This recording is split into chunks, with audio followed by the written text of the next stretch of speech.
ನನಗೂ ಲಕ್ಷ್ಮಣ ಸವದಿ ಅವರ ಮಂತ್ರಿ ಆದದ್ದು ನನಗೂ ಸಂತೋಷ. ನಾನು ಕೂಡ ನಿಮ್ಮ ವಾಹಿನಿ ಮುಖಾಂತರ ಅವರಿಗೆ ಶುಭ ಹಾರೈಸ್ತೇನೆ, ಧನ್ಯವಾದಗಳನ್ನ ಹೇಳಲಿಕ್ಕೆ ಇಚ್ಛೆ ಪಡ್ತೀನಿ. ಕೊಟಬಾಗಿದ್ದು ಕೂಡ ಅಲ್ಲಿ ಎಲ್ಲ ರೈತರದ್ದು ಇನ್ನೂ ಆದರೂ ಅದಾರ. ಅಲ್ಲಿ 2-3 ಮೋಟರ್ ಸುಟ್ಟಿದ್ದು ನಾನು ಕೂಡ ಹೋಗಿ ಭೇಟಿ ಆದ ಗೊತ್ತಾಯ್ತು. ತಕ್ಷಣ ನಾ ಮಾನ್ಯ ಶುಕ್ರವಾರ ದಿನ ಬೆಂಗಳೂರಿಗೆ ಹೋಗಿ 1,40,00,000 ರೂಪಾಯಿ ಮರುದಿನ ಶನಿವಾರ ದಿನ ಬಿಡುಗಡೆ ಮಾಡಿಸ್ಕೊಂಡ್ ಬಂದೇನೆ 3 ಮೋಟರ್ ಖರೀದಿ ಮಾಡಕ್ಕೆ.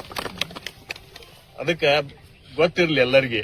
ಅದಕ್ಕೆ ನಾ ಅಂತೂ ಪ್ರಾಮಾಣಿಕ ಕೆಲಸ ಮಾಡಾಕತ್ತೇನೆ, ಬಿಡಂಗಿಲ್ಲ.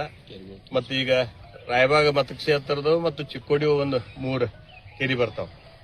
39 ಕೆರಿ ಈಗಾಗಲೇ ಮಾಪುರ ಬಂದೈತಿ, ಈಗಾಗಲೇ ಪ್ರಾರಂಭ ಆಗಿದಾವ. ಈಗ ಒಂದು 20-22 ಕೆರಿ ಅಂತೂ ತುಂಬುತ್ತು ಬಂದವು. ಇನ್ನೊಂದು 10-12 ಕೆರಿ ಲೀಕೇಜ್ಗಳು ಅಲ್ಲೇ ಅದಾವ, ತೆಗಿಯಾಕತ್ತಾರ. 2 ಟೀಮ್ ಐತಿ, ತೆಗಿಯಾಕತ್ತಾರು. ಇನ್ನೊಂದು ತಿಂಗಳದಾಗ ಎಲ್ಲಾ ಕೆರೆಗಳು ತುಂಬುತ್ತಾವು. ಆದ್ರೆ ಆ ಕೆರೆ ತುಂಬಾಕ ಇನ್ನು ಅಕ್ಟೋಬರ್ ತನಕ ಟೈಮ್ ಐತಿ. ಅಕ್ಟೋಬರ್ ತನಕ ನಾವು ಹೊಳ್ಯಾಗ ನೀರು ತುಂಬಿಸ್ಕೋಬಹುದು. ಈಗ 1 ತಿಂಗಳದಾಗ ತುಂಬತಾವ. ಈಗ ಹೆಂಗಾದ್ರು ಮಾಪುರ ಐತಿ, ಯಾರು ರೈತರ ಅಂಜಬೇಕಾಗಿಲ್ಲ. ದಿವಸ ನಿರಂತರ ನಾ ಅಡ್ಡಾಡಕತ್ತೇನಿ. ಎಲ್ಲೆಲ್ಲಿ ಲೀಕೇಜ್ ಅದಾವ ತೆಗೆಸೋದ ಎಲ್ಲ ಕೆಲಸವನ್ನು ಪ್ರಾಮಾಣಿಕ ನಾ ಮಾಡಾಕತ್ತೇನಿ. ಅದಕ್ಕೆ ಎಲ್ಲಾ ಕೆರೆಗಳಿಗೆ 39 ಕೆರೆಗಳಿಗೆ ನೀರು ತುಂಬಿಸುವಂತ ಕೆಲಸವನ್ನು ನಾ ಪ್ರಾಮಾಣಿಕ ಮಾಡ್ತೇನೆ ಅನ್ನುವಂತ ಮಾತನ್ನು ಸದಕ್ಕೆ ಸಂದರ್ಭದಲ್ಲಿ ಹೇಳಿ, ಶಿವಶಕ್ತಿ ಏತಿನವರಿಗೆ ಕೂಡ 210 ಕೋಟಿದ್ದ ಈಗ 75 ಲಕ್ಷ ಮಂಜೂರಾಗಿ ಬಿಡುಗಡೆ ಆಗೈತಿ. 75 ಕೋಟಿ ಅದು ಈಗ ಒಂದು ವಾರದಾಗ ಟೆಂಡರ್ ಆಗ್ತೈತಿ, ಅದು ಪ್ರಾರಂಭ ಆಗ್ತೈತಿ. ಅದಕ್ಕೆ ಎಲ್ಲ ನನ್ನ ರಾಯಬಾಗ ಮತಕ್ಷೇತ್ರದ ಎಲ್ಲ ಮತದಾರ ಬಂಧುಗಳಿಗೆ ನಾ ಧನ್ಯವಾದಗಳನ್ನ ಹೇಳಿಕ್ಕೆ ಇಚ್ಛೆ ಪಡ್ತಾನು. ಕಾಂಗ್ರೆಸ್ ಗೌರ್ಮೆಂಟ್ ಏನ್ ನೋಡ್ರಿ, ಅದ ಅವ್ರ ಪಕ್ಷದಾಗಿನ ಒಳ ಜಗಳ ಅದ. ಗೌರ್ಮೆಂಟ್ ಬೀಳ್ತೈತಿ ಇಲ್ಲ ಅನ್ನೋದು ನಮಗೆ ಅಂತೂ ಏನ ಗೊತ್ತಿಲ್ಲ. ಈಗ ಯಾರ್ಯಾರು ಈಗ ಒಬ್ರು ರಾಜೀನಾಮೆ ಕೊಟ್ಟು ಈಗ ಎಕ್ಸೆಪ್ಟ್ ಆಗೈತಿ. ಇನ್ನ ಯಾರ್ಯಾರು ಕೊಡ್ತಾರ ನೋಡ್ಬೇಕು. ಅದ್ ನೋಡೋನು, ಇನ್ನು ಟೈಮ್ ಐತೆ.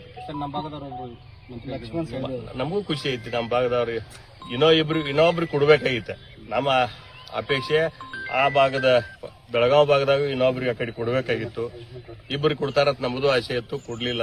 ಈಗ ನಮ್ಮ ಭಾಗದಾಗ ಒಬ್ಬರಿದ್ರು ಇನ್ನೊಬ್ರು ಆದ್ರು ನಮಗೂ ಸಂತೋಷ ಐತಿ. ಯಾಕ ನಮ್ಮ ಭಾಗ ಅಭಿವೃದ್ಧಿ ಆಗಾಕ ನಾವು ಪಕ್ಷ ಪಂಗಡ ಇಲ್ಲ, ಯಾರ ಮಂತ್ರಿ ಇದ್ರು ನಾವು ಹೋಗಿ ನಮ್ಮ ಭಾಗದ ನನ್ನ ಕ್ಷೇತ್ರದ ಅಭಿವೃದ್ಧಿ ಸಲುವಾಗಿ ನಾ ಕೈ ಮುಗಿದು ಅನುದಾನ ತರುವಂತ ಪ್ರಾಮಾಣಿಕ ಕೆಲಸ ಮಾಡ್ತೇನೆ. ಯಾವ ಪಕ್ಷ ಯಾವ ಸರ್ಕಾರ ಇರಲಿ, ನನ್ನ ಕ್ಷೇತ್ರ ಅಭಿವೃದ್ಧಿ ಮಾಡೋದು ಒಂದು ನನ್ನ ಗುರಿ. ಅದಕ್ಕೆ ನನಗೂ ಲಕ್ಷ್ಮಣ ಸವದಿ ಅವರ ಮಂತ್ರಿ ಆದದ್ದು ನನಗೂ ಸಂತೋಷ. ನಾನು ಕೂಡ ನಿಮ್ಮ ವಾಹಿನಿ ಮುಖಾಂತರ ಅವರಿಗೆ ಶುಭ ಹಾರೈಸ್ತೇನೆ, ಧನ್ಯವಾದಗಳನ್ನ ಹೇಳಲಿಕ್ಕೆ ಇಚ್ಛೆ ಪಡ್ತೇನೆ.